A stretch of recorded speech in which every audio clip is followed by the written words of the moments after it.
On this episode of the World of CONCACAF, World Cup qualifying is done for 2021, and we're here to talk about where we sit.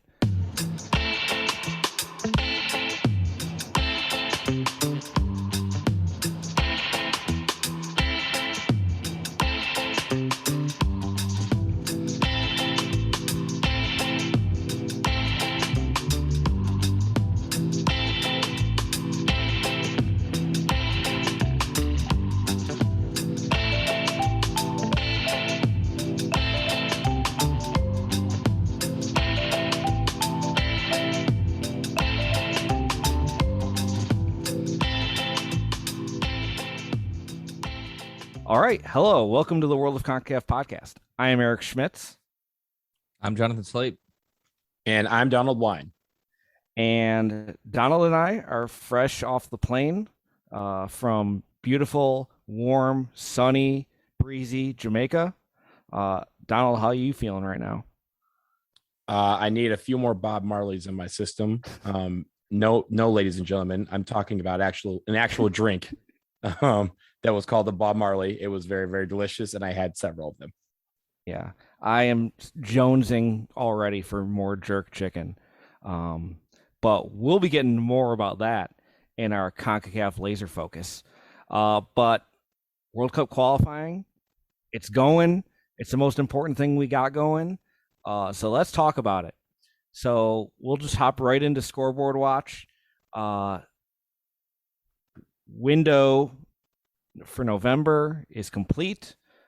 Jonathan, what happened on the first match day 7? So we'll start with we'll start with the Honduras Panama, and then we'll work to the good stuff. Okay. So Honduras with a 2-3 loss to Panama. Panama with a late goal. Actually 3 late goals. The fact that Honduras went up 2-0, and then Panama came storming back, starting with a goal first in the 77th minute. We had a 1-1 draw between El Salvador and Jamaica. Canada with a 1-0 win over Costa Rica, and a tradition like none other.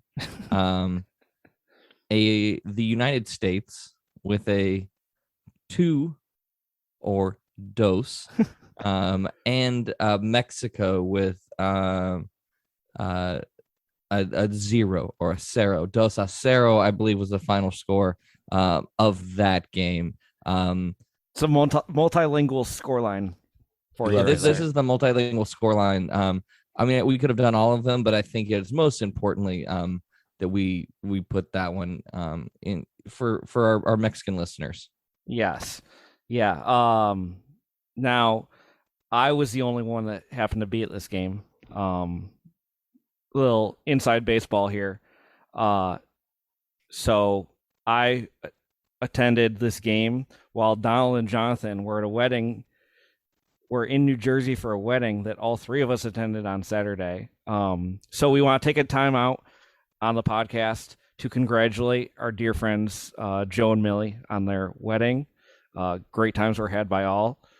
So congratulations, guys. We love you. I do want to talk about the watch environment real quick. While we've taken this. So break. wedding talk here. Originally we thought this was going to be a chance for the first time for all 3 of us to watch a game together, but for some reason Eric thought it was important to go to the game. I was swayed by extenuating circumstances. But so weddings on a Saturday. Friday night is the rehearsal dinner, followed by those of us that were in town, which was the large majority of the people. We watched it in a hotel bar. A hotel bar that actually was also a club. And it was already a hype game, but when you have a DJ, I mean, just like bringing the heat the entire time. So we didn't have sound, but I mean, we had a soundtrack, and it was just it was quite incredible. Yeah. Sounded like you guys experience. had some energy there. Definite experience. There was energy. There was energy. The vibes were immaculate. Yeah.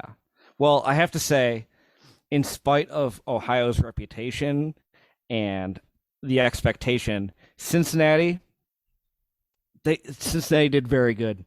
TQL Stadium, absolutely gorgeous. They got a nice little setup with the area that the stadium is in.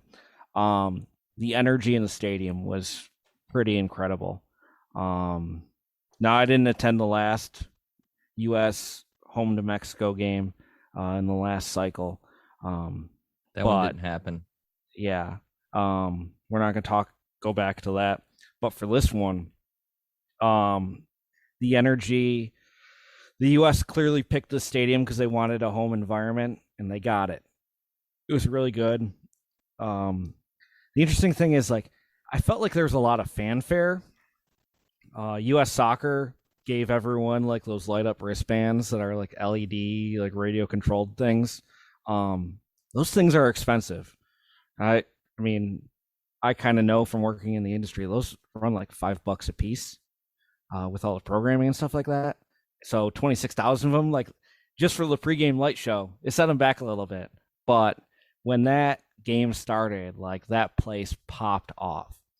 And now the first half wasn't that there wasn't any scoring.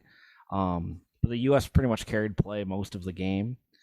And once Pulisic subbed in the second half, like, and it was still 0-0, you knew it's like, man, all you need is one little thing to happen. The US is going to take this game. And they ended up taking the game. And it was a pretty decisive victory. And to get that score line, like, that's both combination of a huge boost to the United States and a sucker punch to the nuts of Mexico.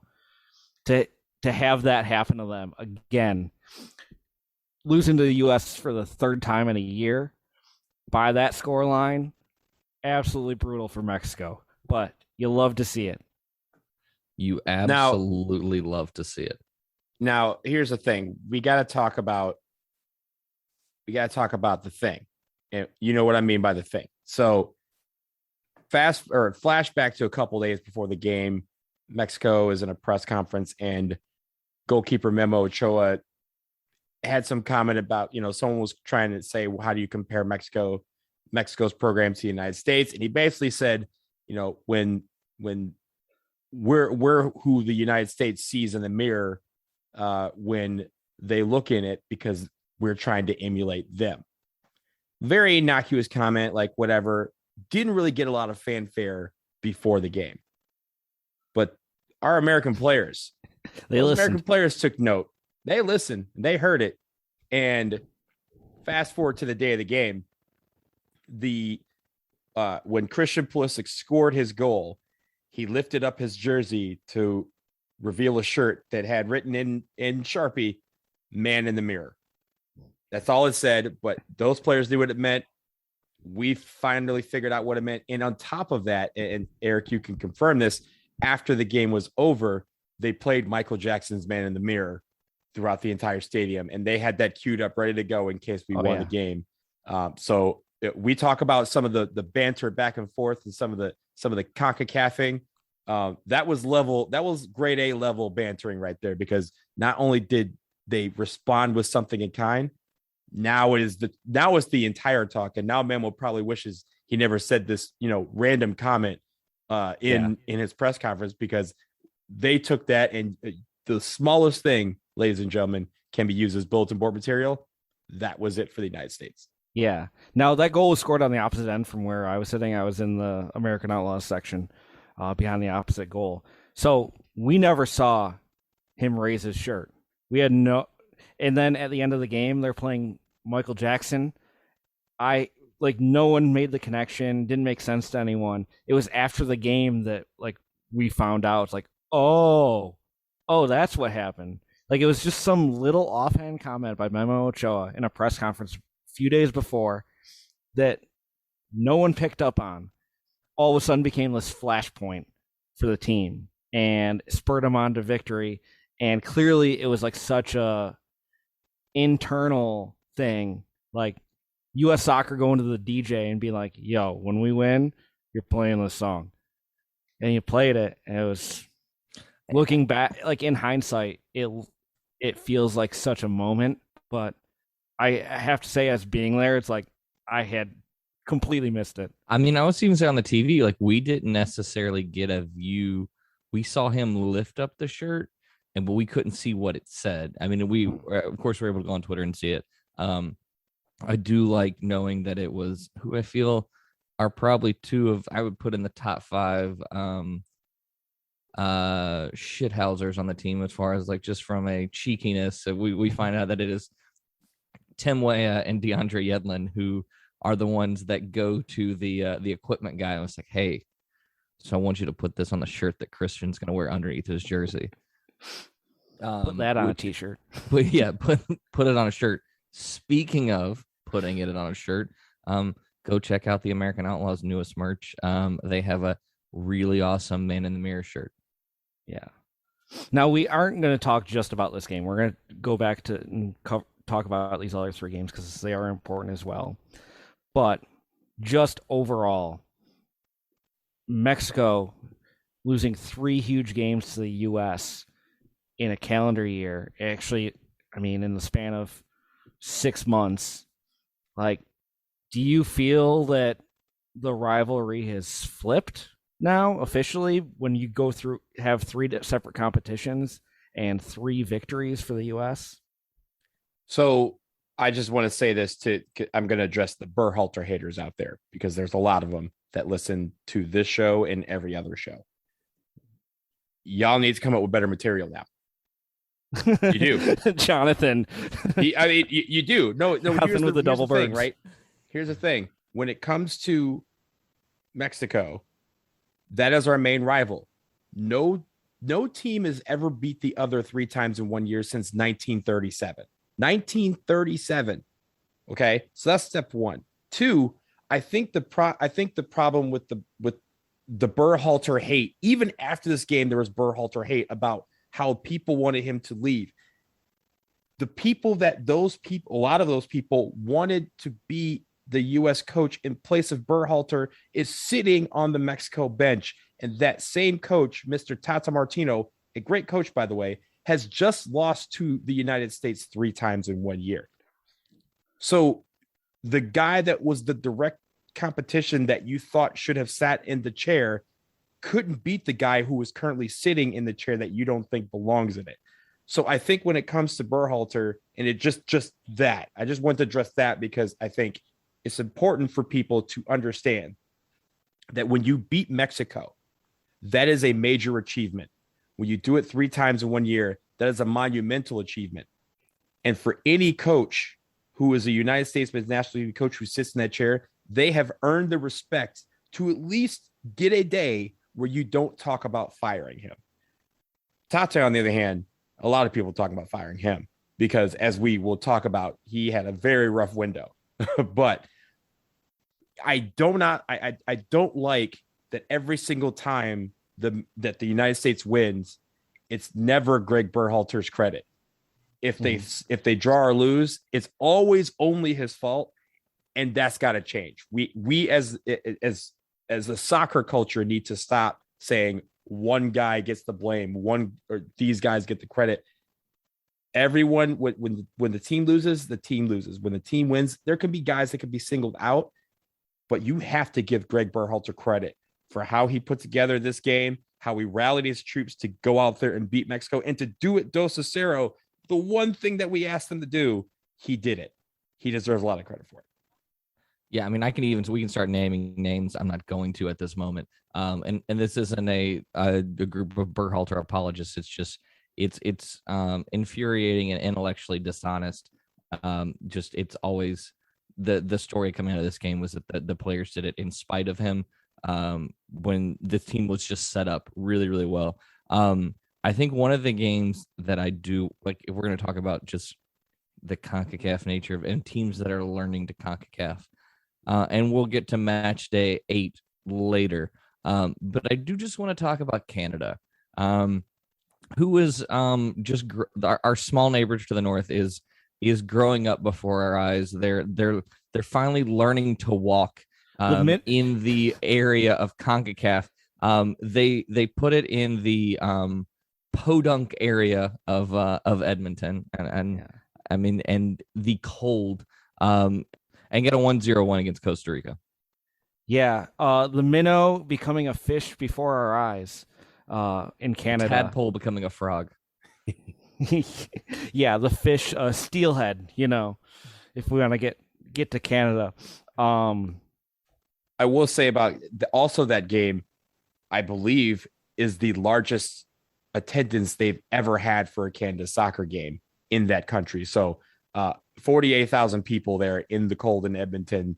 So yeah, when we talked about this on a previous show, when they announced that they're going to put both Costa Rica and Mexico in Edmonton, we were like, man, we wish the United States would do something like that. That's what's up. Like, I know they had a blast in that cold, especially getting that win. And I mean, who knows, that they're now talking about, they're kind of reevaluating everything about how they approach their venue selection for Canada, which I think is great. But also, since we're playing them in January, the United States, I say, I wish you would put it in Edmonton. I wish you would.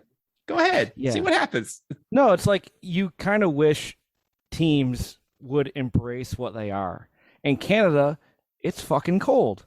So play in the cold. That's that is your advantage. And I mean, I am not a Canada fan in general, but I applaud them and I love that they are embracing what they are and using, yes, November in Edmonton. Sure, Costa Rica, what should be one of the top teams in CONCACAF coming to your building, they're not going to go score a goal. They're not going to have a quality game.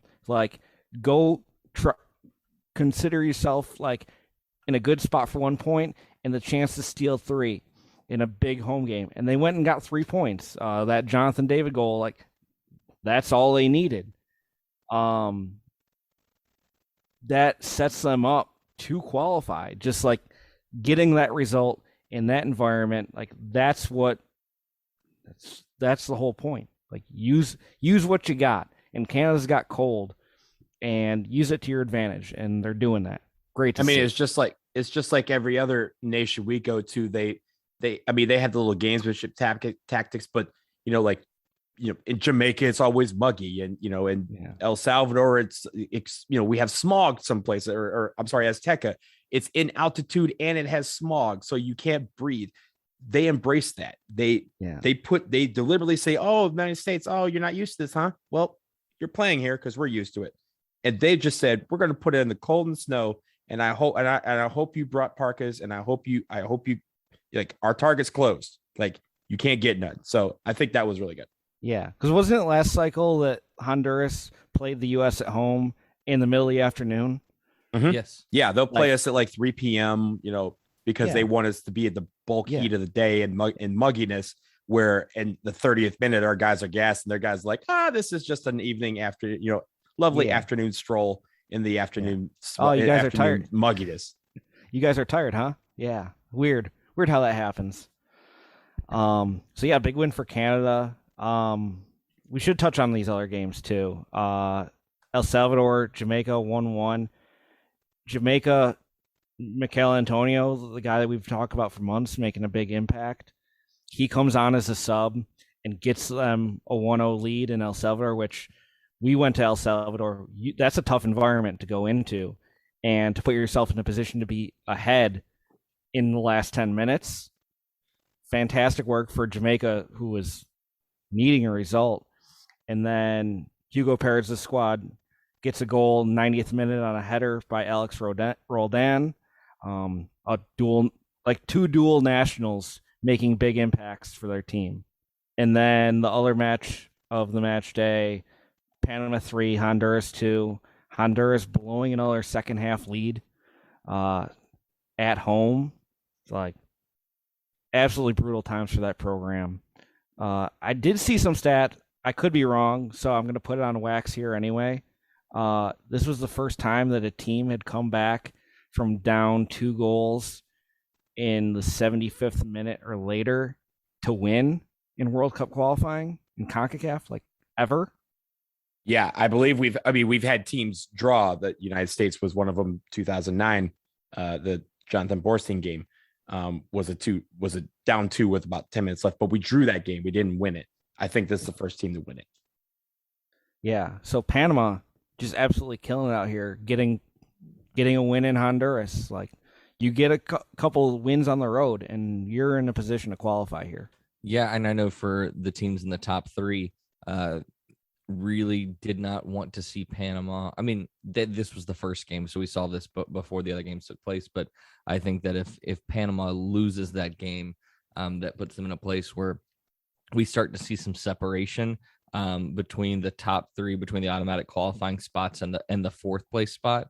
And we'll talk about kind of if we cover match day 8 where the standings are, but definitely it's packed right there at that top 4. Okay. So that wraps us up for match day 7. We've got CONCACAF Laser Focus ahead. We're going to talk about Jamaica. But first things first, we've got a Jack Warner update. Now, I don't know if you guys seen the news, but this report out of Fox Sports, well, actually, it was from the Daily Mail. I found it on Fox Sports. I'll just go ahead and read it for you, give you the overview. The FFA out of Australia deny allegations it paid disgraced Jack Warner $500,000 for World Cup influence. Now, as many of you know, Jack Warner, the former president, leader of CONCACAF, the Trinidad and Tobago executive, much maligned, to put it lightly. I'll read you this first part of this article. The allegation has been made to Michael Garcia, the American lawyer leading FIFA's investigations into claims of corruption in the bidding for the 2018 and 2022 World Cups. The whistleblower, who attended meetings at which the Australian bid team discussed the Warner transaction and others of a similar nature, claims that while the money was paid to upgrade the Marvin Lee Stadium in Macoya, Trinidad, it was always intended to influence Warner's vote. Warner was at the time president of CONCACAF, the governing body for football in North America, Central America, and the Caribbean. Just editorializing here, CONCACAF, the best confederation on the planet. Continuing, the stadium is part of the João Havelange Center of Excellence, a football academy built on land alleged to have been owned by Warner. He denied ownership, insisting it belonged to the Caribbean Football Union, of which he was president. A check for $462,200 was deposited into an account controlled by Warner in September 2010, and an official report into integrity in Caribbean football in April 2013 concluded that he, quote, misappropriated these funds. The 2018 and 2022 votes in which Warner participated, along with 21 fellow members of FIFA's executive committee, took place in December 2010, the tournaments being awarded to Russia and Qatar, respectively. Continuing on, Australia, whose bid for the 2022 tournament had been in competition with Japan, South Korea, and the United States, as well as Qatar, received only one vote in the initial ballot, despite spending $43 million on their bid. So that's coming from Nick Harris and his staff writers from the Daily Mail. Essentially, Australia's under fire for giving out this money and getting nothing out of it, and Jack Warner pocketing this money. Jonathan, how does this make you feel that even all these years later, Jack Warner still taking? Go ahead. I would say, I mean, Jack Warner there will be times it'll be the year 3075, and we'll find out that Jack Warner, we'll still be uncovering money that Jack Warner misappropriatedly put it into his own bank account. I mean, I think that we've always known that the World Cup bidding process was a corrupt process, but I think that the 2018 and the 2022 processes have really shone a light on how corrupt it actually was, because I think that I'm looking back to I remember watching them announcing this, and I think it was pretty wildly thought that England was going to get 2018, and then in the 2022 came down to really the US or Australia. And I was very much of the mind of, well, if it can't be the U.S., I don't mind it. I don't mind going to Australia in 2022 by any chance. But like, it just sucks that we have to continue to talk about what all the wrongdoing that he has done and all of the, because let's be honest, as frustrating it is for just to see it for our own confederation, this was money that was being directly taken out of the pockets of these of the member states of the Caribbean Football Union. We're finally starting to see the Caribbean, the CFU, really take step forwards and being competitive within the region. I mean, CONCACAF Nations League is a large part of that, but what this man did to set back those programs generationally, it's going to take a long time to dig that out. Yeah. And now this has created, this is instigated investigation from FIFA into the FFA and other money that might have been spent during this bid process. There's another quote in here that a spokesman for the FFA added, under FFA's International Football Development Program, a grant was made to fund preliminary design and feasibility work on a CONCACAF Center of Excellence in Trinidad. The funds were paid to a CONCACAF bank account in 2010, and the program was documented in FFA's World Cup bid reports, which were in turn subject to Australian government oversight. So the fact that this money was paid out and they couldn't back up where it was going, and I mean, well, they could back up where it was going, but that money ended up in the pockets of old Jack here. Australia's bid committee is in trouble, and I know they're going to be bidding for tournaments down the line, and this does not help their case whatsoever. I mean, I'm just going to take it real quick. I forgot about this bid picture. Australia deserved to lose the bid based on the picture in this article. It's yes, it is a cartoon kangaroo with an executive. It's quite disturbing, to be honest. Donald, do you have any thoughts? Jack Warner sucks. Thanks, Donald. Next, we're going to go to our CONCACAF Laser Focus. Jonathan actually has to dip out for a bit. He's going to record a live episode for Speedway Soccer. Is that correct, John? That is correct. Okay. So John's going to step off for a little bit. We are going to go to Jamaica with you for our CONCACAF Laser Focus. We'll be right back.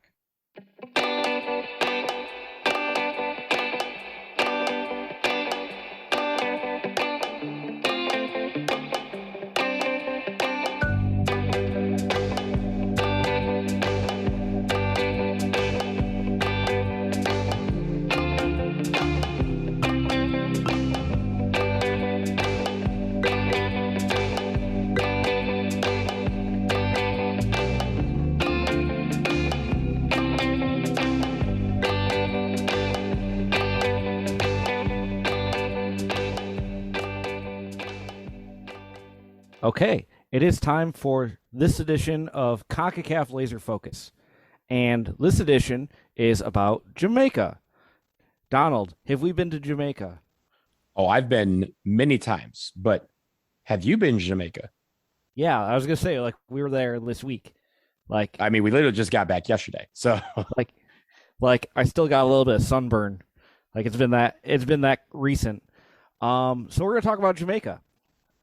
So just some background on the country itself. If you weren't familiar, Jamaica is an island. It's an island situated just south of Cuba.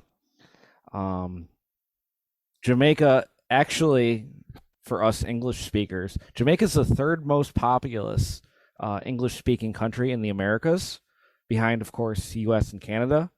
So if you're someone who does not speak other languages well or at all, Jamaica seems like the place to go because you can actually communicate with people and get around and all that stuff like that. I can tell you, having been there this week, I struggled just because of the accent.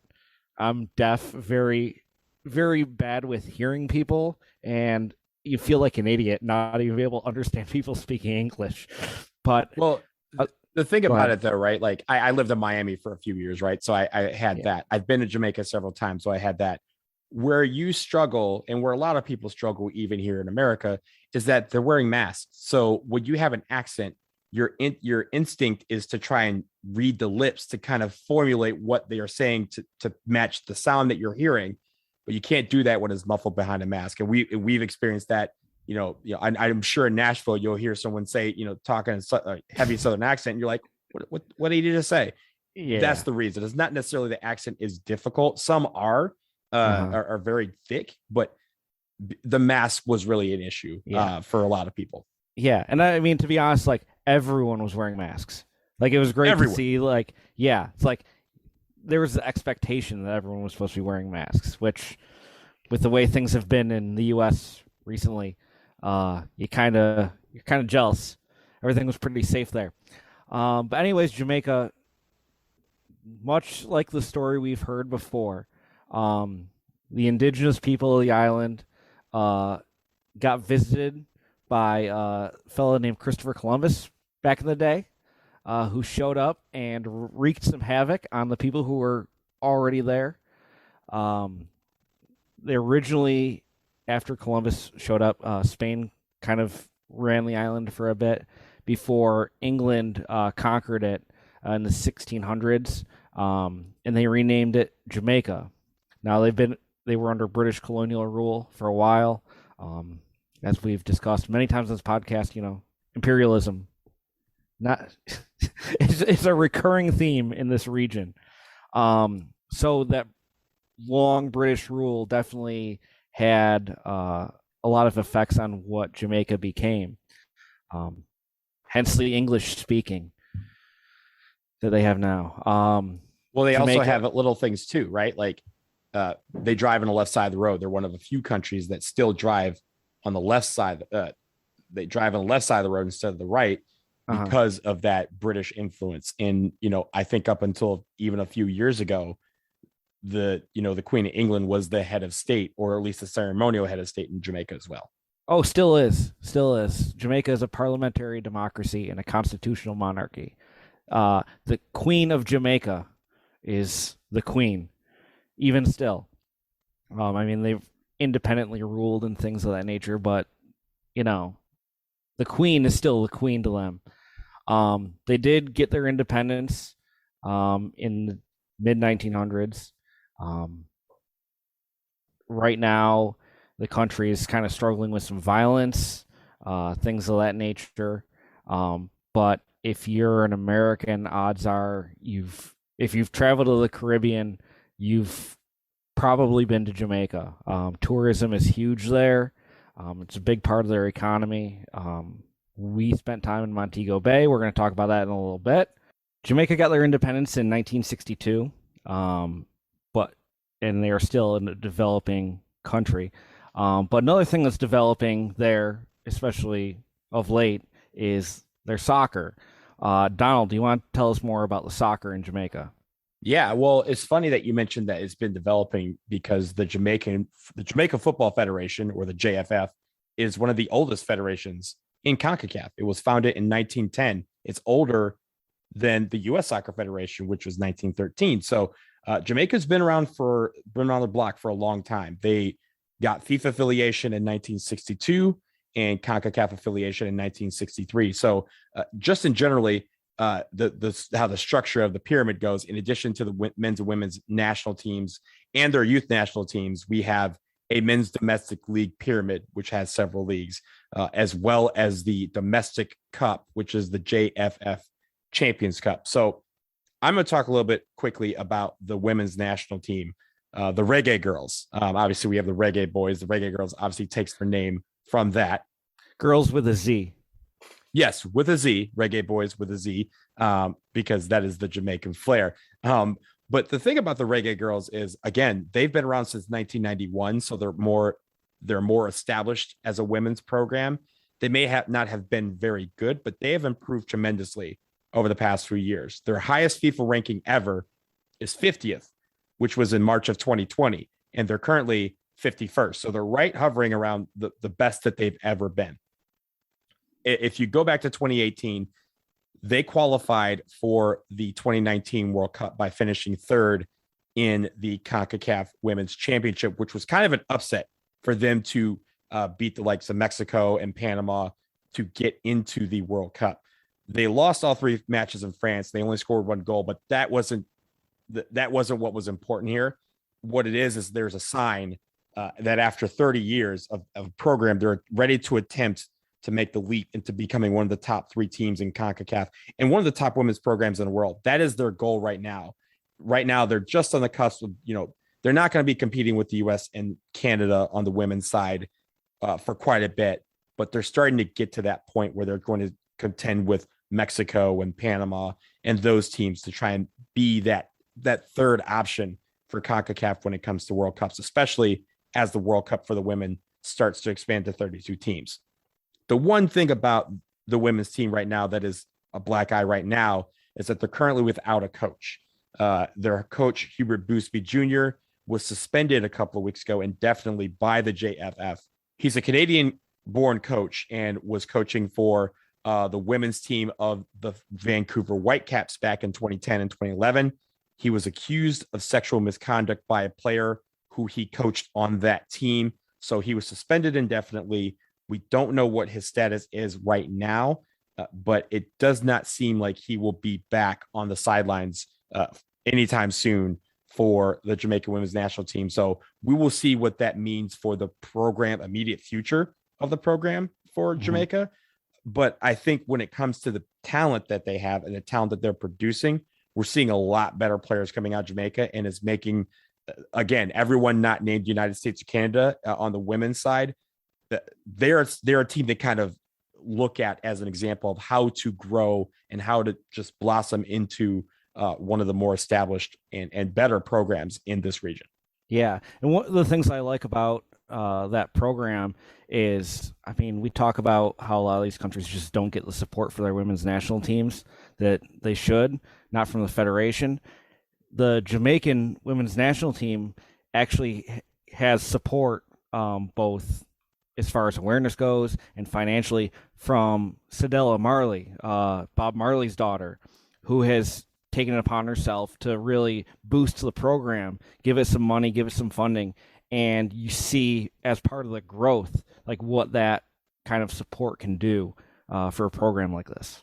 And I mean, just like on the men's side, obviously we were there for a men's game. So everyone knew that there was a men's game. Everyone knew why we were there. That we were very clear about why we were on the island. But when it comes to the women, when they have matches, that same awareness is there. People are aware that there's games, they're on TV, and people may not be in the stands in big numbers, but they're supporting through their awareness. And I think that is where this program is going right now. That is helping fuel interest in improving the program ever steadily. And that's why they've seen some of the better, the best success that they've had so far. Yeah. So the Jamaican women's team on the way up, the Jamaican men's team, you thought they were on their way up, but they've been struggling a little bit lately. The Jamaican men's national team, they've been a history of being a competitive team. They've got one World Cup appearance, 1998. They finished third in the group, but failed to advance. The Caribbean Cup, they've perennially been one of the better teams in the Caribbean. 6 Caribbean Cup titles. Of late, they've been very competitive in the Gold Cup, finishing twice as runners-up in 2015 and 2017, falling to Mexico and the United States in finals, but also getting big wins over those teams on their way to the final. They did also make it to the Copa America in 2015 and 2016. Didn't get past the group stage, but they're in the upper echelon of CONCACAF. Their head coach, Theodore Whitmore, currently the head coach. There's been some discussions about whether or not he's been sacked this week after this past November window.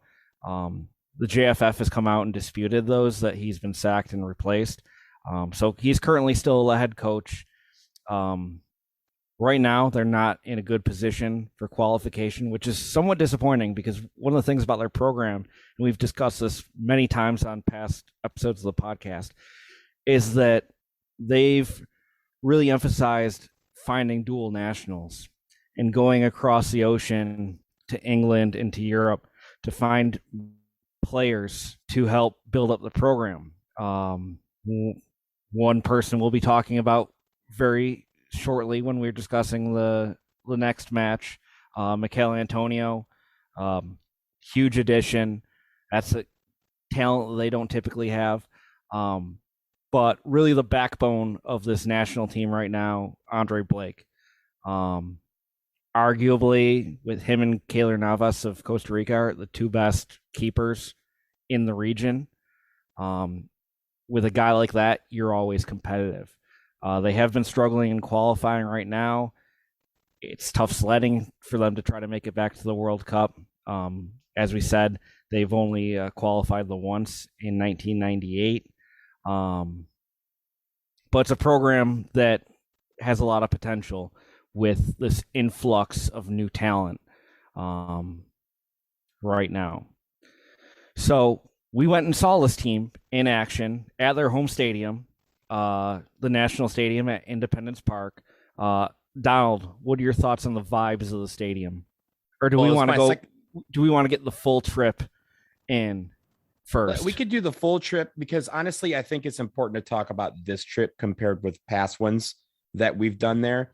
Okay. Because of what we were talking about, the COVID restrictions that have been in place for the entire island. And we start with, for all of us, we had to, make sure that we all had to fill out, the proper forms, upload our COVID vaccinations, and all of us had to get a negative test within 72 hours to even enter the country. So that was the first thing, is you had to enter the country with both of those. It's the first country we've been to where even vaccinated members have had to still get a negative COVID test to enter the country, which, obviously we all did. We all passed with flying colors, and we were happy to do that for the game. Yeah, no, I mean, for all these trips that we've been doing, it's once you're vaccinated, a lot of countries are cool with that. But COVID is so bad in Jamaica right now. Their vaccination rates are extremely, extremely low. I think they're hovering around 20%, which, I mean, we talk about certain areas in the U.S. that are not doing very well with vaccination, being around 50 or 60%. Jamaica's at 20. So that you need to be safe if you're Jamaica for letting people in, because you can't really, with vaccination rates so low, you can't really risk having that come in. So that's the first part of things, right? That's just to go to Jamaica, right? Yeah. Now, the biggest part about this is that up until about 2 weeks ago, we did not know that we were going to be able to go to this game. And that's because up until that point, Jamaica had said no fans, and they had no fans in the office, which is the common nickname for National Stadium. They have had no fans throughout this World Cup qualifying process. And that's been a point of contention with Jamaican fans. And so on this game, this was the anniversary of that day that they qualified for the 1998 World Cup. So they wanted to have fans. And also, obviously, the U.S. game was the first big game on their schedule. They have Mexico in January, but they wanted to have fans to demonstrate that it was something that could be done. Initially, the government took a look at all that and took a look at all the requests, and they said no. And so literally one day, we all are saying, well, I guess we're all going to Jamaica and we're just going to party and we're not going to this game. 5 hours later, the Jamaican government, under pressure from the federation and from fans and just what do we call it, Eric? Bullying. Oh, yeah. A lot of bullying. Bullying works. Jamaican fans. They were able to say, okay, fine. We will let 5,000 fans in. 500 of them can be from the United States, but everyone has to be vaccinated. Everyone has to show their vaccine card, and everyone has to go. Again, we had to go through another separate process of uploading COVID forms and vaccination cards to get even access to buy a ticket. Yeah. I mean, it was funny. Like, it was literally a Monday. Prime Minister comes out and says, yeah, no, maybe in January, we ain't going to have fans for this game coming up. Then Thursday, it's like, wait, we're going to talk about it. 5 hours later, yeah, we're going to have some fans.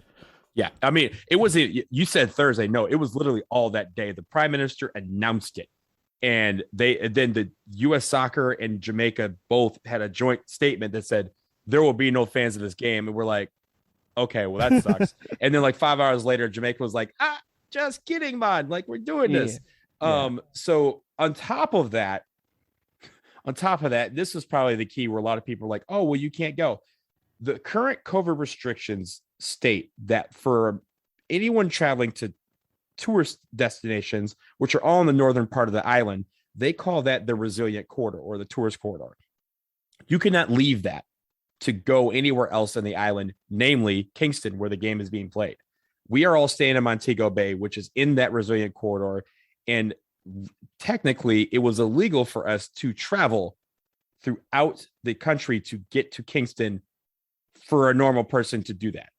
Yeah, like to leave the resilient corridor to the non-resilient corridor area, you have to, even if you were vaccinated, even if you had the negative test, it was like a 14-day quarantine you had to do before you of which you could test out after 8 days. Yeah, you could test out after 8 days. It's like, we ain't going for a week and a half to wait to be able to get out to this game. So we then were able to, and shout out to a bunch of people who helped with stuff, but mainly one person, our boy Brian, in collaboration with a bunch of different entities, including multiple governments and multiple federations, and I think maybe CONCACAF was probably involved in this too. We were able to get permission to travel from Montego Bay to the game and back, because the third part of this is that they had a national curfew in effect that was 8 p.m. So you couldn't be on the road after 8 p.m. This game was at 5. It's a 2.5-hour bus ride from Montego Bay to Kingston. So all these things had to come in place, and they all came in place about a week and a half ago, where we finally realized, that, hey, we have an opportunity to go to this game. We did not even get tickets secured until last week, like not even a week before the game. So a lot of this came into place really, really quickly. So having said that, we had about 50 fans that were at this game that went to the game from the United States. And that is why I want to stress to people that this is a lot different than what the office normally is. I have been in a full office. It is one of the most intimidating venues in all of CONCACAF, easily the best venue in the Caribbean, and honestly, arguably my favorite one to visit. But this one was a little different because there was only 4,100 fans in the stands. So we're spaced out and doing all the things that we needed to do. But the hoops and hurdles that we all had to leap through to get to this game made me appreciate this one more. Yeah. And I mean, Donald, you can attest to this. When we were in Panama back in October, that's when we all the group of us that had traveled there had decided, yeah, we're going to Jamaica regardless. Like, if we can't get in this game, we can't get in this game. We're doing what we can. We're showing up. We're going to the beach. We're going to hang out at the resort. If we got to watch the game at the pool, watch the game at the pool. If they let us in, they let us in. If they don't, they don't. Whatever, no problem. And to have everything fall together, I mean, literally a nation changed and made exceptions to their COVID restrictions so we could show up and go to this game. Right. Because they understand the importance of CONCACAF and World Cup qualifying. And they appreciated the fact that, again, we were just literally going to sit on a resort somewhere and say, hey, worst case scenario is we're watching with the staff at a bar and at a sports bar on the premises, and we're just having a great time and just enjoying a nice vacation. But the fact that people were able to make these last minute arrangements, train and bus and fly down there and all coordinate on how to get to link up and all this stuff that had to be organized. Usually that takes months. We had to do it in the span of like a week. And I think that is what makes this a more, like, not necessarily the most special game, but it's definitely up there of the special games we go to, because all of us who went have a unique story to tell about how we got to this game. Oh, yeah. I mean, I feel privileged that I was able to make it in, mainly because I left the hotel without my passport or game ticket. So I literally had to yell to the bus driver, "You stop the bus!" Like, I had like I yelled it. Luckily, I realized it like a quarter mile down the road. I'm like, "Yo, dude, pull over. I'll run. You can just stop. You don't have to turn around. Just hang tight here. I'll be right back." I was gonna sprint back to the room to get it, but no, I left my passport and my game ticket and everything I needed to get into the game in my hotel room. And the dude literally just pulled a Yui, went back around. Everyone had to wait for me before we got to the other hotel that everyone else was staying at to pick up Donald and his crew. Yeah. It was a dicey experience for me, but we made it in. Yeah. I do want to talk about the actual office because I think what people don't know about the office is that the stadium setting is like, what do we call it? A 9.2 out of 10 on the CONCACAF scale. I gave it a 9.2. It's up there. It's one of the best. There's a view of a mountain with people who live on this mountain who could easily look into the national stadium and watch the national team play. I think that's terrific. The food is an 11 out of 10. And we didn't even get all the food that's normally out there because of COVID. But the jerk chicken was banging. Or I guess the fried chicken with the jerk sauce is banging. You know, they give you free water, which you need because it's super muggy. Yeah. They have Wada. beers. Wada. It's called Wata. But like usually they have just a stream of people and you can just go through and it's like you can try all the jerk chicken you want, all the different flavors of jerk chicken, all the different spice levels. They have pink and white hot dogs that look like peppermint, the little peppermint patties, but they don't taste like that. They are absolutely amazing.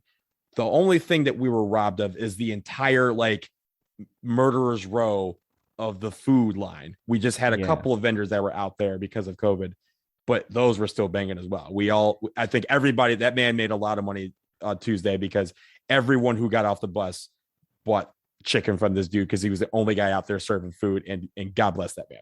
Yeah. So essentially, just to give you guys the visual, so we got dropped off in the parking lot. We go around. We went through 3 security checks, 3 temperature checks, or was it 2 and then 1? Anyways, it's 3 and 3. Okay. So we ended up like getting through to near the gate where they actually scanned our tickets. Sometimes scanning our tickets. We get there and there's a couple food vendors. I think there was someone doing stew. And there was a guy with a grill doing the chicken, which I sampled a little bit of. That was fantastic. The Wada stand. And then you go into the stadium. And for me, like, just from my perspective, because I haven't seen it at full capacity, there were plenty of concession stands inside. None of them were open. I mean, this is the first event they've had fans at since COVID hit.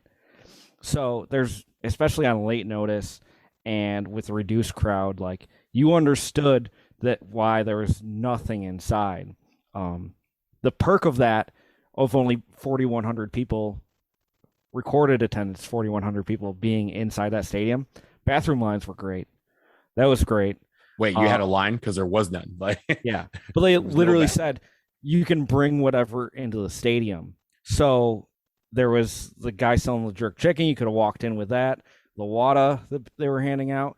There was also someone selling beers. It was. Did you have any? I actually didn't end up having one. Yeah, it was like fine. It was the red shandy. stripe. Like, yeah, it's like a shandy. It was a lemon. It was a lemon paradise red stripe. So it was fine. It actually, I mean, it hit the spot. We have to talk about this. There were some people from the embassy who brought in 2 full Yetis of beer. Like when I mean Yetis, I'm talking like massive little coolers. ones. Not the little ones. Dude, like needed help bringing it down the stairs to the bottom, and then went up to the top and said, "Hey, hang on, I got one more Yeti," and brought that down. He handed me a Miller Lite, so shout out to that dude who handed me a Miller Lite from that cooler. But yeah, like it was one of those things where like next time we're coming prepared. We're coming like they may have the vendors there and stuff. No, we're coming armed. Like Yeti, please sponsor the podcast.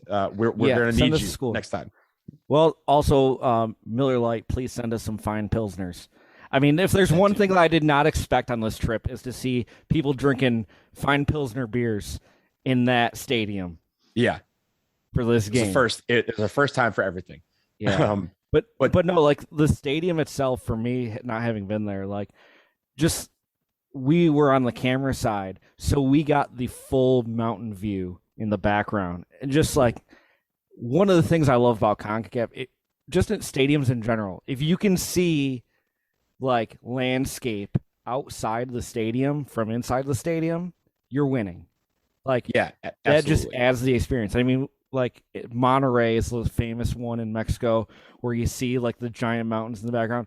Like, this is just as good, as well as the fact that like you got houses up on there with like the lights on. So like you see the stadium lights once it's dark out, and then behind that you see all the houses lit up on top of the hill. Also, shout out, you love stadiums that have scoreboards that just don't work. So there actually was not a scoreboard in the stadium that was working. We were keeping time on our phones, which, I mean, you do And what you got to do to know what's and going the on. scoreboard works because they've used it before. They just, I guess they didn't want to bring in the scoreboard operator this time around. But the other thing about the stadium is what most people saw in the stadium is they saw the track, right? That obviously the national stadium is really the national stadium for track. All of, all of the greatest sprinters, including Usain Bolt, did their statue right outside. The 100-meter start line was right in front of where we were standing. So that was also where we were standing back in 2013 when Brad Evans hit that goal in the 91st minute or whatever. And he ran over to the corner. He ran over to the corner where we're standing. I promise you this. This is not a lie. Half of us were able to leap over the wall, which is like 3 feet high. And I ran down onto the track to celebrate. I ran to that 100-meter sprint, the start line, and got in a stance like I used to run track, but I got in the stance like Usain Bolt, and then did the Usain Bolt in front of a security guard who all he could do was just groan because his team had just lost the game. And then after the game, they were just like, all right, all you guys can come on the track, just don't go in the field. Like, cool, no problem. So we weren't allowed to do that this time, obviously, when Weah scored his banger of a goal. But I say that to say that there's a lot of history in this stadium, not just on the soccer field, but on the track. And the fact that we were able to kind of take that in too, when you kind of think about it. Imagine an office full for their soccer team. Imagine an office full to watch Usain Bolt, the greatest sprinter that ever lived, run a race. This place is just mesmerizing when you think about it that way. Yeah, no, I mean, and you've seen it full. Is the horn thing like an all the time thing? Do they always have the horns? Yes, the horn is an all the time thing. It's not. It's something that's a staple of Jamaica. I actually have a horn from when I went to DC United versus Montego Bay United, right sitting over here next to me at arm's length.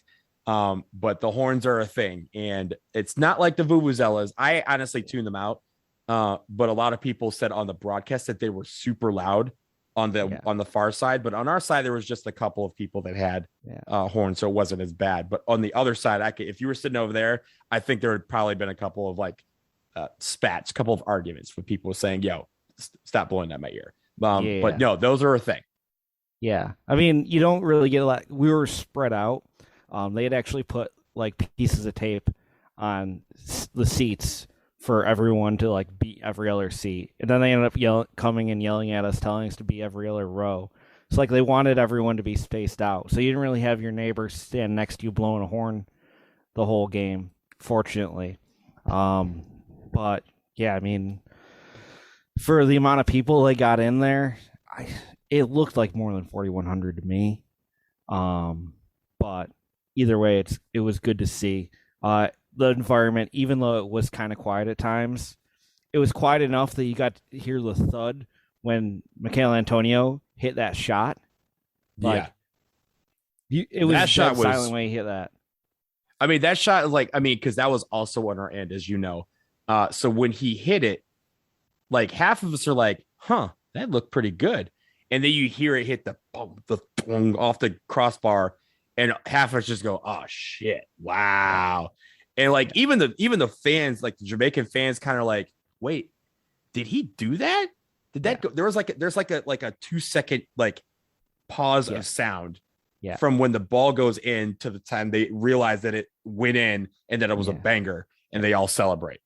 Yeah, no, I just sat there because that goal happened right in front of us, and you just sit there watching him hit that. And as soon as he hits it, you're just like, oh fuck, that's going in. It's like holy fuck, what a hit. Like you were like stunned. That's one of the best goals I've ever seen in person. Yeah, Just an absolute thunderbolt. Yeah. And it's one was exactly why expecting they spared, they tried so hard to get him to convert and join the Jamaican national team along with, a lot of other guys that were England based. I mean, that quality is not something you see every day in this region or any other region. That would have been a goal in any World Cup qualifier on this planet. Yeah. We'll talk more a little bit about that game and the context and what it means. But before we wrap up, we do want to talk more a little bit about like the country and the culture. Donald, you've been to Jamaica a bunch of times. Tell me more about the food. Because I mean, I had my taste of jerk chicken. Buddy, the hotel, we were at the Hilton Rose Hall in Montego Bay. Beautiful place. Highly recommend. Swim up bar, beautiful. Water slide, beautiful. They had the most delicious drink called Purple Rain at the bar. I had about 8 or 9 of those. Kicked my ass. Everything you want. But the jerk chicken. They had a little jerk hut. They literally called it the jerk hut at the hotel, serving jerk chicken, jerk pork. Incredible. One of the best like cuisine items I've had on any of my trips around CONCACAF. Yeah, and I've stayed at the Hilton Rose Hall. I was at the Royalton this time around, but I've stayed there obviously before. I've been there a couple of times actually, but it is jerk chicken is amazing. In having it, you want to have it in an authentic place. I've been there. There used to be a shack right across the street from the Hilton Rose that has probably the best jerk chicken on the planet. It's no longer there. We checked. It's no longer there. I don't know if it's been moved or temporarily closed. So I'm not going to say RIP to it, but that right there was the best jerk chicken on the planet. And they have different things, right? You have the jerk chicken sauce or the jerk sauce, and you have the jerk dry rub spices. The spice one that they have is incredible. Now, that's not all they have there. Meat patties, not the ones you think about in England. These are like empanadas that are filled with beef or chicken, but they have a little bit, like the chicken one has a little bit of a jerk spice to it, or at least a Jamaican spice to it. The beef has a little bit of spice to it, maybe some Scotch bonnet peppers and stuff like that. But those are amazing. Their meat patties are just about everywhere, but no one does it. I mean, forget the empanadas, right? But like if you're calling it a meat patty, Jamaica does it better than just about anywhere else. It is absolutely fantastic. But then we have to talk about, you hinted at it, the rum. Rum is among the best in the Caribbean, among the best alcohols in the world. Appleton, pound for pound rum, straight up. But they also have another one called Jamaica rum, which is made by the same people who make Appleton, which is great for mixing. And that's what they pour in your Purple Rains. For us, it was Bob Marley's and American and Miami Vices that we had over at the Royalton. But everything about Jamaica's food and drink culture is amazing. So that also lends you to believe, okay, why would Americans go there? It's a quality time. It has some of the most peaceful, serene places on earth. Yes, the Appleton, as Eric is showing me that you guys can't see. Dunn's River Falls, which I know Eric didn't get to, but I've been to. It's in Ocho Rios, is just down the road from Montego Bay. Is honestly one of the best sights you will ever see on this planet. And I say that, I know what I mean when I say that. I've been to a lot of beautiful places on earth. Dunn's River Falls is one of my favorite places I will ever go to in my lifetime. So if you were in Jamaica, I highly recommend you take an excursion to do that. But really, it's just about the vibe. And the reggae music is part of that, but just the vibe of everyone who's there. When they say no worries, they really mean that shit. That is a real thing. Yeah. There is you don't have to worry about being, hurrying up to, wait. You don't have to worry about, dinner taking, getting somewhere and having to do something really quickly. Everyone and everything puts you in a mood where you can just relax and have a great time. Now, you think the stereotype is like Jamaica, oh, Bob Marley. Yeah. That's like the Jamaica thing. No, legit, you heard Bob Marley everywhere all the time. Like that like that's why wouldn't you? He's one of the I greatest know. singers this world has ever seen. Like, Oh yeah, that like that music. I mean, that is that's their identity for a reason. It exudes, again, the vibe that we're talking about here. I mean, you sit on a beach and you have a drink in your hand and you're just watching the waves go by. It's great. But when you add the vibe of what Jamaica is about, just, there's no worries.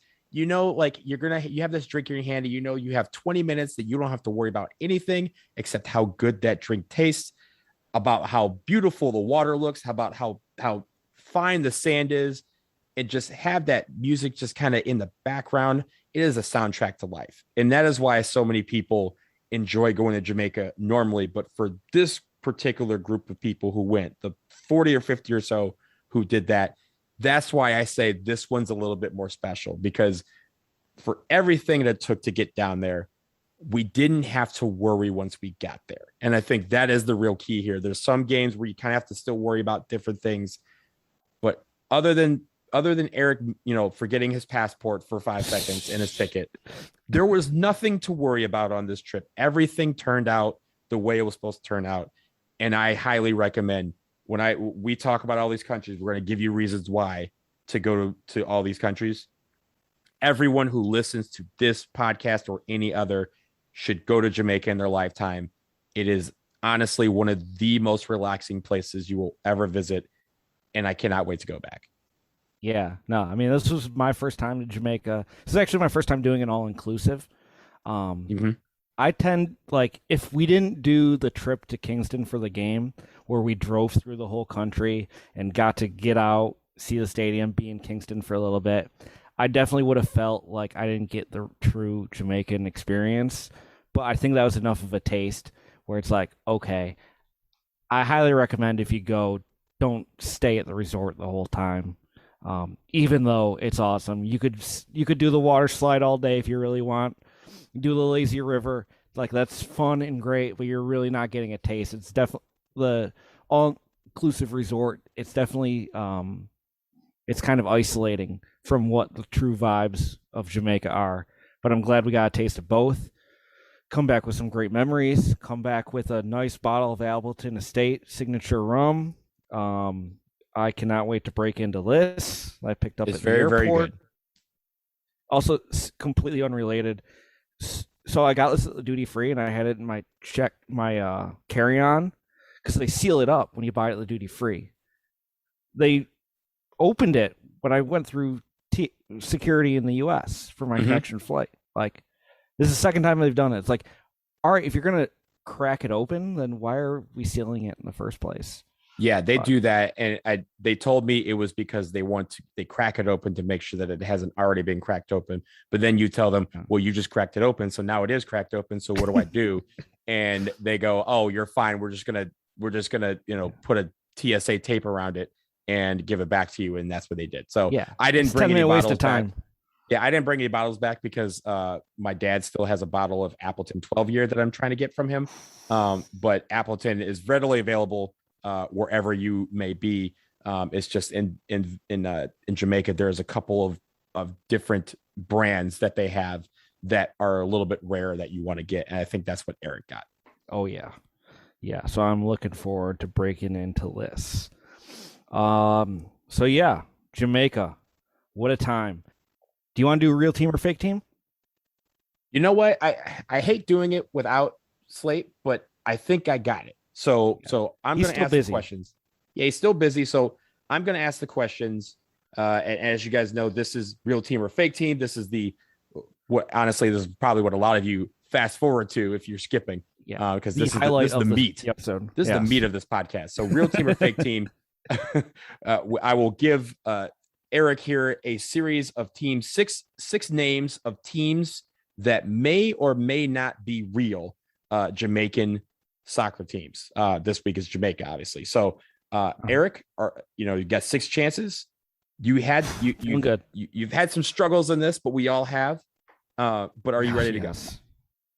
I'm ready to go. I got the ball of Appleton in front of me, just ready to inspire me to victory here. All right. Well, let me get started with August Town FC.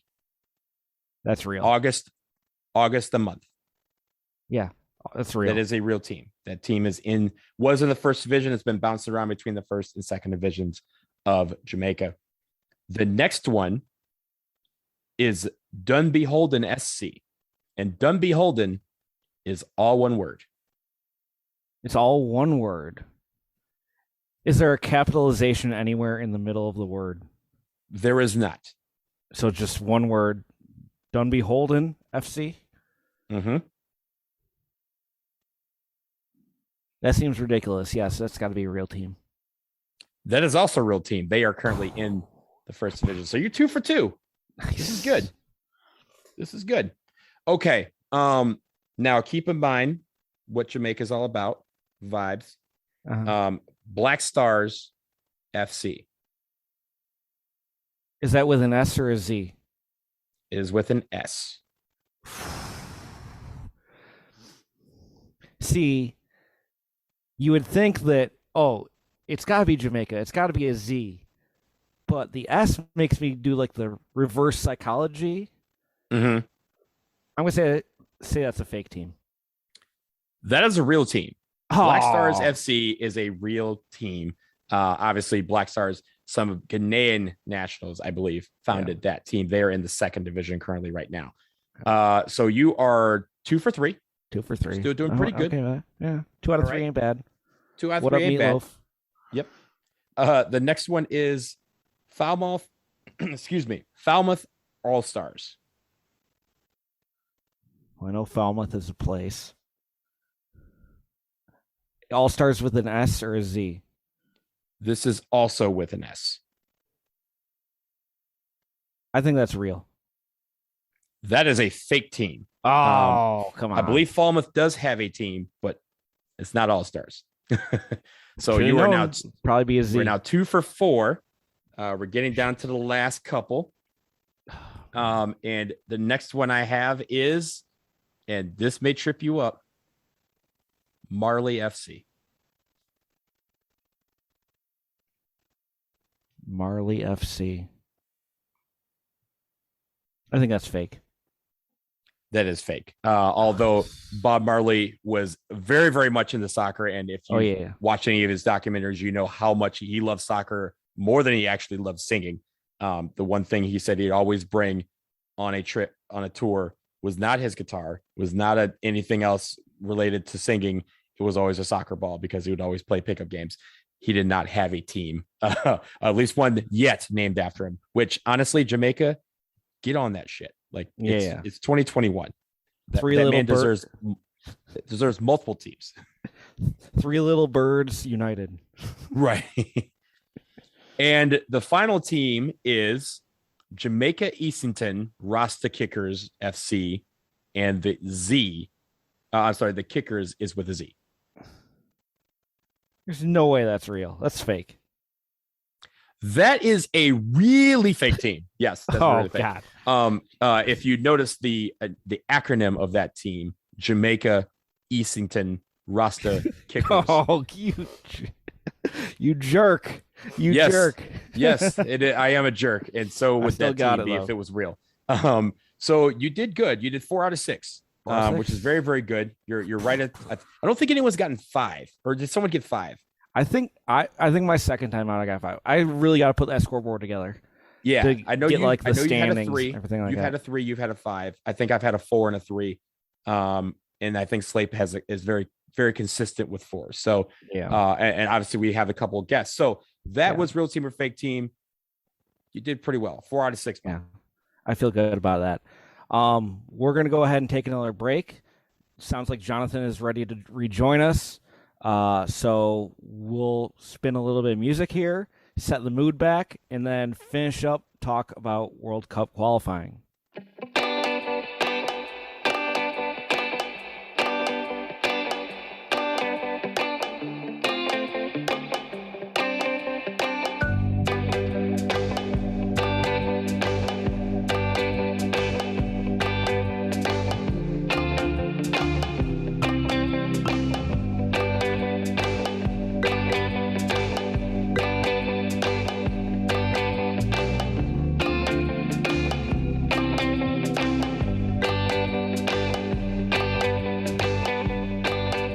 Okay.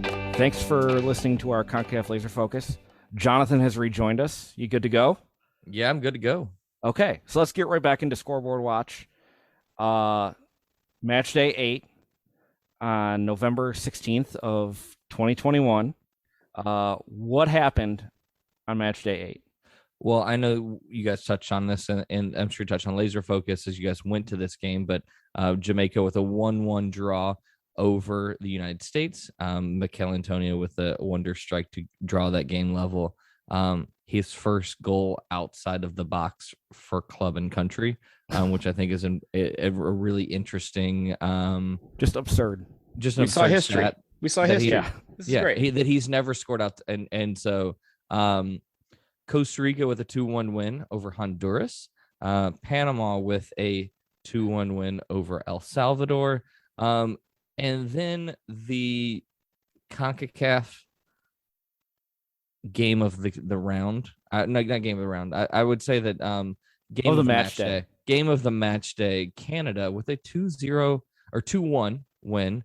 Ache with a late 90th minute goal to stop them from getting 2-0 twice in the absolute freezing cold, snow on the ground. It did warm my heart a little bit to see Mexico get beat. It didn't warm my heart to see Canada go top of the table, but it is what it is. Hey, I told you Tata had a bad week. I mean, it was Hector Herrera's dumbass that, kept him from going blank 2-0 in 2 games on the road. But for them, that's a big deal because, like you mentioned earlier, there's a log jam in this top 4. And now they are stuck in that position where they're third. They're tied for third right now with the U.S. and Canada above them. And they really can't.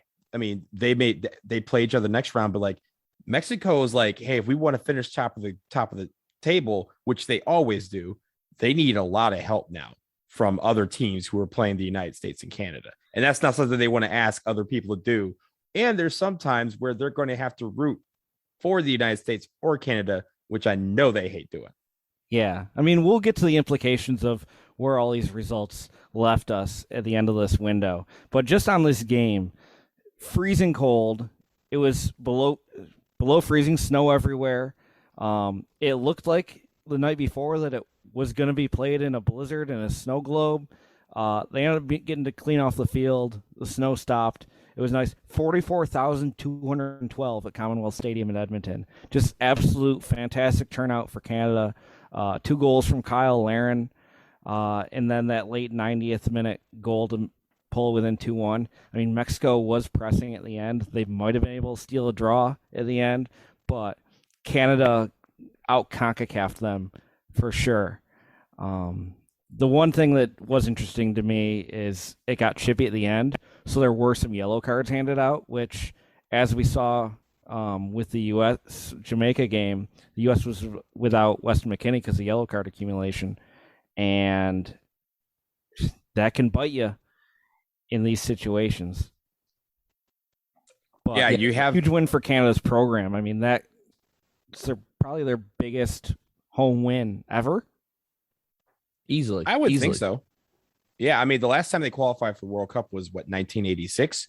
And that's the only time they qualified for the World Cup. So for them, and especially for them trying to get their program back on track and get it where it's on the forefront of the hearts and minds of the people, where people will, brave the cold, frigid temperatures to watch them play and pack a stadium in Edmonton of all places.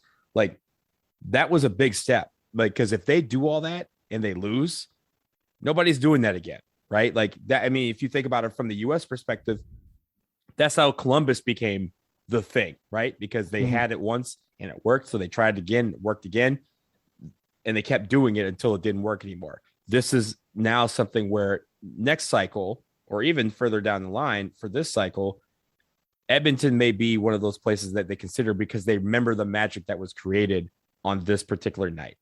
Yeah. I mean, for them, they put this game there.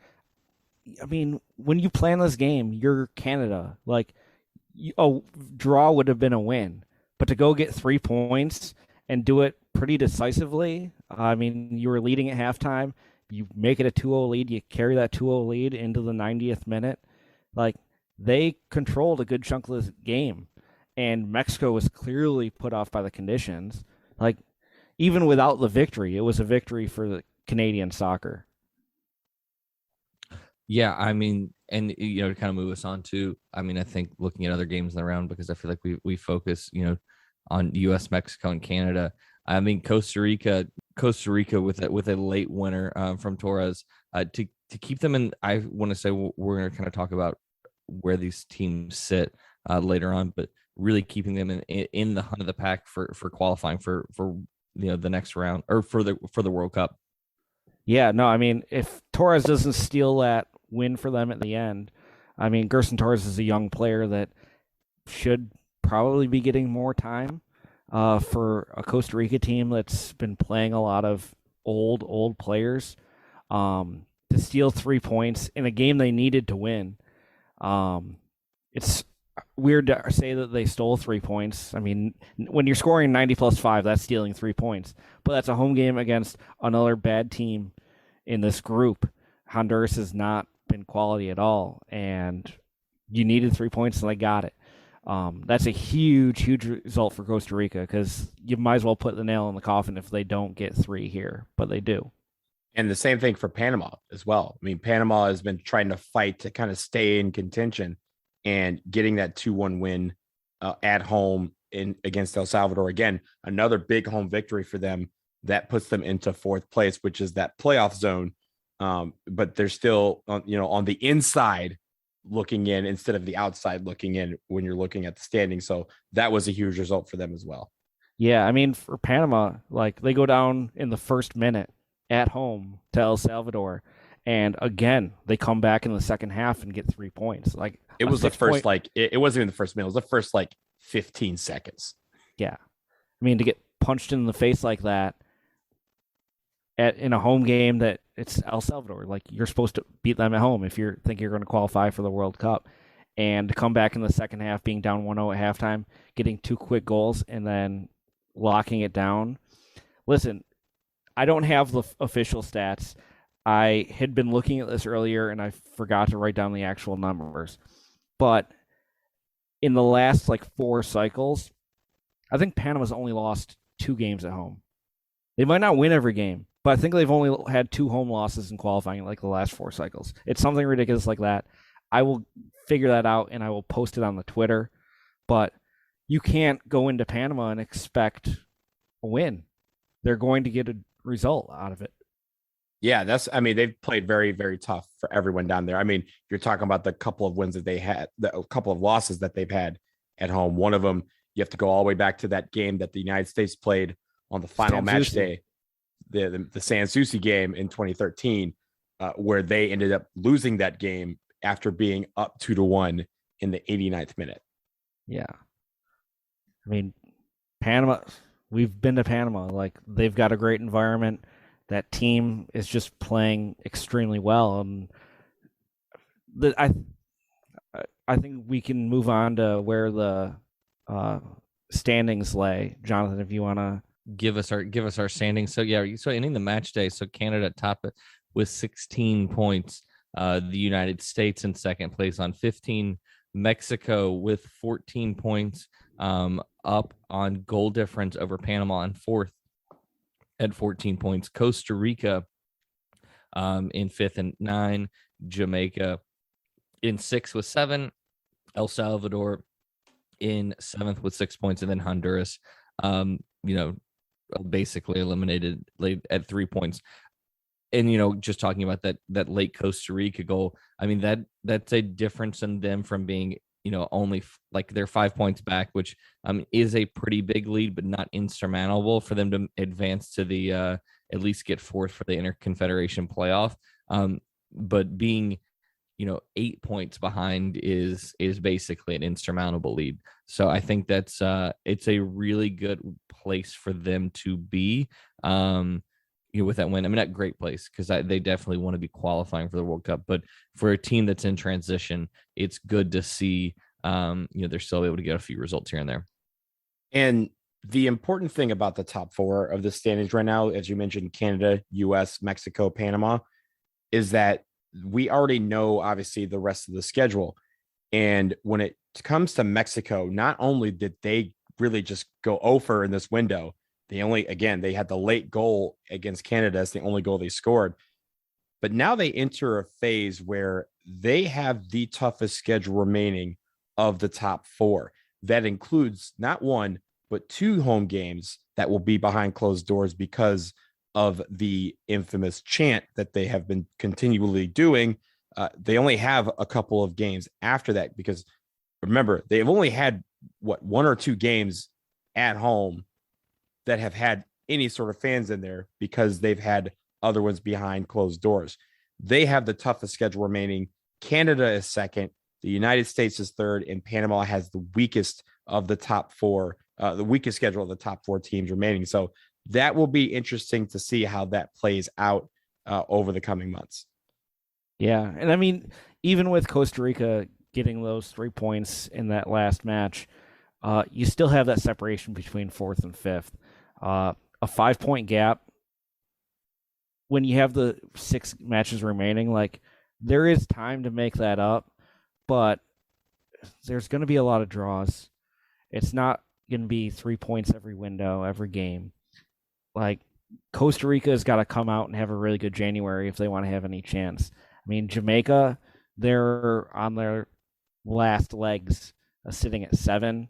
I think El Salvador and Honduras, after January, when they both have, like, you would assume they're going to drop points to the U.S. in January. I mean, you're starting to see things really settle in. But, Canada sitting on top heading into the new year without a loss, I don't think anyone would have called that.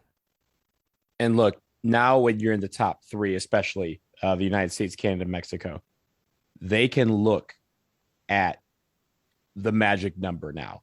And we all know what the magic number is in other sports, but for here is number of points.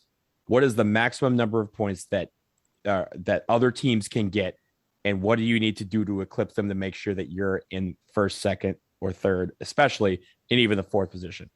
Costa Rica has 9 points right now. They're in 5th place. Jamaica has 7 points. They're in 6th place. So there's only 6 games left. 3 points maximum per game. So even if Costa Rica ran the table, they would finish with a maximum of 27 points. Canada has 16. The United States has 15. Mexico and Panama both have 14. So those teams can now start to say, okay, all we need are string together a couple of wins here, and against some, if other teams are winning against some of these opponents, that magic number is going to shrink really, really quickly. So January, we could see maybe 1, maybe 2 teams be able to book their tickets to Qatar by the end of that window. Yeah. What we really need is like an ESPN NFL playoff machine for the rest of these games. So you just click the results and see where everything adds up. ESPN, you got to get on that. But that's my idea. Patent pending. All right. So that's where we sit. 8/14 of the way through World Cup qualifying. Obviously, we'll be talking more about this as we head into January in a big 3-match window. I have to say, the 2-match window, refreshing. Like, it's been a struggle getting through September and October with all these matches. Like, having just 2 match days, it's nice. I don't mind it at all. It goes back to the old hex. The 3-match windows are definitely it's breakneck speed. Like, and it's it feels very rushed. Yeah, it was a nice breather. Yeah, it's exhausting for me, and I'm just going to these games, I'm just watching. I'm not even playing in them. Can't imagine how the players feel or the coaches or any of that. All right, so that wraps this up. Next up, we're gonna hit the CONCACAF Newswire because there is a bunch of stuff going on, but we'll start off the Newswire with a late-breaking story, which I'm sure by the time this comes out may be corroborated or not. But it's big enough that we got to talk about it. Breaking news out of the New Zealand Herald. with an exclusive that FIFA is looking at radical changes for World Cup qualifying's intercontinental playoffs. Essentially, the playoffs, which are set for June of next year, in the past, it's been matchups between different confederations doing home and away legs. So last time around, I believe it was CONCACAF facing. Was it CONCACAF facing Oceania last time? I don't remember. But essentially, like, CONCACAF would face the winner of Oceania, like the fourth place team in CONCACAF, and then CONMEBOL's fifth place team would play AFC's, I believe, fourth place team, something to that extent. But it would be a play into the World Cup. So instead of doing these home and away legs where teams would traverse the globe and get to travel to some new and interesting destinations, FIFA is looking at making this a one-off single leg playoff in a neutral venue. It's still being finalized, but it's believed that the one match scenario is the favorite option and will be given the green light. The article here mentions that this could be placed in Qatar, which Qatar in June. I mean, which is why we didn't have a World Cup in June, because they didn't want to go to Qatar. What like that makes no sense whatsoever, that part. But I will say the interconfederational playoff used to be rotated.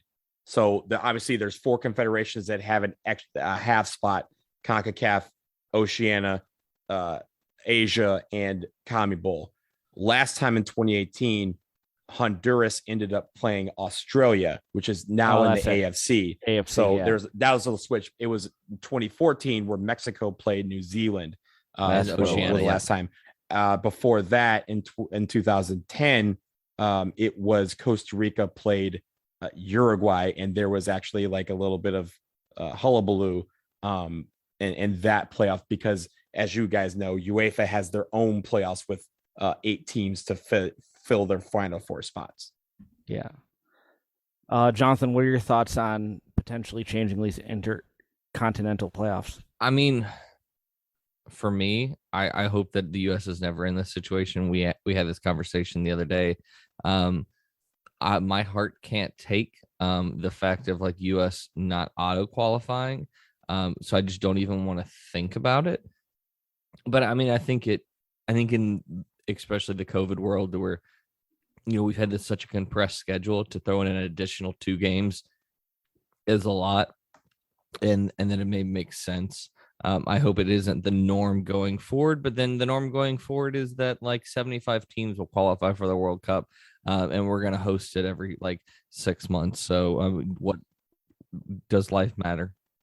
Now, I should mention that the article does say the draw to decide which confederations are paired together is expected to be held in Zurich before the end of this month. Yeah, so we'll see what happens there. I think one thing you were talking about it being a neutral site.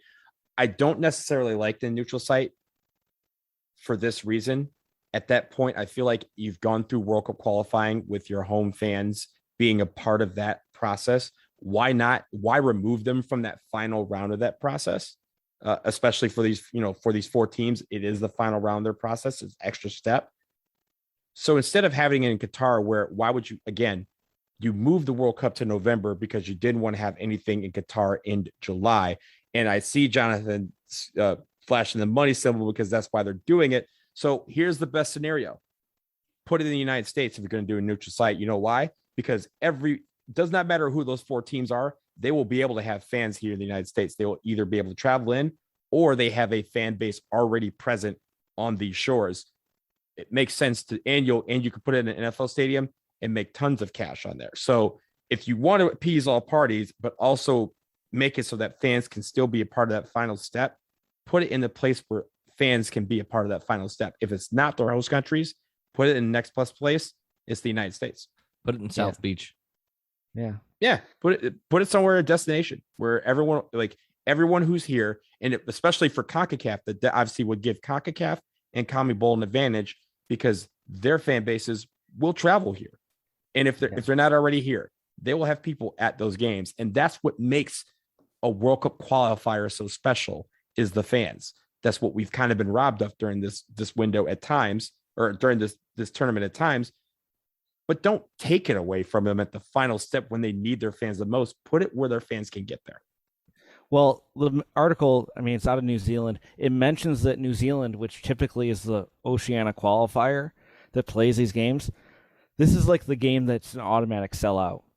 There's a lot of revenue at stake for these teams who get to play an extra home game, because when it's home and home, like, you're getting another home game, and a very important one, you're going to sell out. So even if you don't qualify, even if you're the team that's on the short end of the stick, you're getting at least something out of it.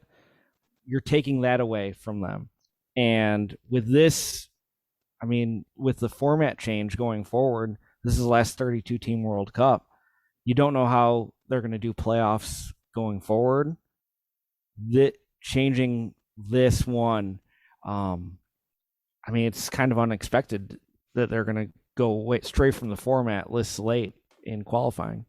And for New Zealand, I know they're probably really upset about this, because they have an added extra advantage. They normally have one, the fact that they're on the other side of the world, at the bottom of the world. It takes 16 hours from anywhere to get there to play a game. So they always had that advantage built in, on top of what you said with their just being, that's the one game that they care about. But with COVID, we've noticed that they've had some games there, but they have not wavered from their requirement that anyone entering the country has to be vaccinated. Australia hasn't either. So if those teams make it, you're kind of taking away that advantage too, because we know that some of these players on some of these teams are not yet vaccinated, and they will not waver for that. That's part of the gamesmanship. They will not. I mean, the U.S. women are playing in Australia this month. Every player had to be vaccinated to even get on the plane to go. Like, they are not playing with that. So New Zealand was probably thinking, yeah, if we do that and make them quarantine and stuff, that is part of the gamesmanship of this. And that's being robbed of them too. Yeah. So more details on that to come. If that even happens. Again, this report says the draw is expected to be held in Zurich before the end of the month. So by the time you listen to this podcast, we might know more. So definitely want to touch on that. Next up on the news wire, big news for the Vincy Heat. Donald, what's going on? Well, one of their own is going to become a head coach finally, in a well-deserved move. Ezra Hendrickson, who was is currently or at least as of right now, is the Columbus Crew assistant coach, will be taking over for the Chicago Fire next year as their head coach. He had previously interviewed for quite a few positions. DC United, I think he was a finalist just last season, did not get that job. He's been at the LA Galaxy. He's been with the Seattle Sounders. He's played all over the place. But Vincy Heat, stand up. You have a head coach. His name is Ezra Hendrickson, and it's been well-deserved. He's been one of the better assistants in the league for a very long time, and has earned his keep and has earned this opportunity. So best of luck to him with the Chicago Fire. Yeah. Great news for CONCACAF to see players from a lot of the minnows getting jobs in the top league. You wonder if he's going to have some reach to be able to bring in some more Ascension players there.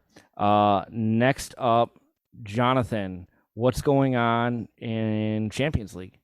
Yeah, so we're getting ready for the 2022 edition of the CONCACAF Champions League, the last edition of the current setup. We'll be, seeing some changes coming in after the 2022. But some big things. We have the announcement of the draw. So December 15th, the draw will be taking place in Miami. And then we also got some very important dates for the tournament. So it begins the third week of February and it concludes with the second leg of the final in the first week of May. The other thing is we got the seedings for the pots. So we know that in pot one, we will have either CF Montreal or Toronto FC. So depending the outcome of the Canadian Championship, Club Leon, Colorado Rapids, Cruz Azul, New England Revolution, Pumas, Seattle Sounders, and either the 2022 MLS Cup champion or the second highest the next highest finishing team.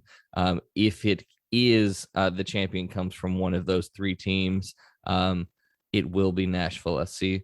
Then pot 2, so we have Calvary AAS from Haiti, CD Guastatoya from Guatemala, Santos Laguna from Mexico, Comunicaciones from Guatemala, Deportiva Saprissa from Costa Rica, FC Montag from Honduras, Hamilton Forge from the CPL in Canada, and Santos de Guapiles from Costa Rica as well. So those will be drawn out for the 16 round of 16, and then it will go from there. Yeah, I'm proud of you for some of the attempts of the pronunciations there. I'm gonna try it on my own here. So yeah, the CONCACAF Champions League draw coming up. We also have the semifinal schedule for the CONCACAF League, the much maligned 2021 CONCACAF League. As you know, semifinalists and the two best performing quarterfinalists have already qualified for the 2022 CONCACAF Champions League. Jonathan just named off the teams, but the first legs, the semifinals, are coming up November 23rd and 24th. On the 23rd, we have CD Guastatoya and Comunicaciones Guatemala, the Guatemala Derby on the 23rd, and then on November 24th, Forge FC and FC Montagua facing off at Tim Hortons Field in Hamilton, Ontario, in the first leg there. Be sure to catch that hot CONCACAF League action here in late November. So that wraps up our CONCACAF Newswire. We are into stoppage time. Thanks for listening. This has been a really long episode, but obviously Donald and I really enjoyed our trip to Jamaica. Shout out to the Jamaican people for being so hospitable. I had a great time. Donald, you had a great time, right? Oh yeah, always, and we will be back. Don't you worry, Jamaica. I got to go back at some point to get more rum and more jerk chicken. Bless up for the jerk chicken. Make sure you're following us on social media. Again, we are PodCACAF, POD on your Twitter, on your Facebook, on your Instagram. Please give us feedback, rate, review, like, subscribe. Jonathan, where can people find you? Yeah, you can find me at JSlapeSSP on Twitter.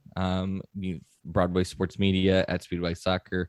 Doing that thing over there. And Donald? And I am at BlazingDW on Twitter and Instagram. Thanks again for listening. It's been a wonderful start to World Cup qualifying. Looking forward to the next round. And we'll catch you later.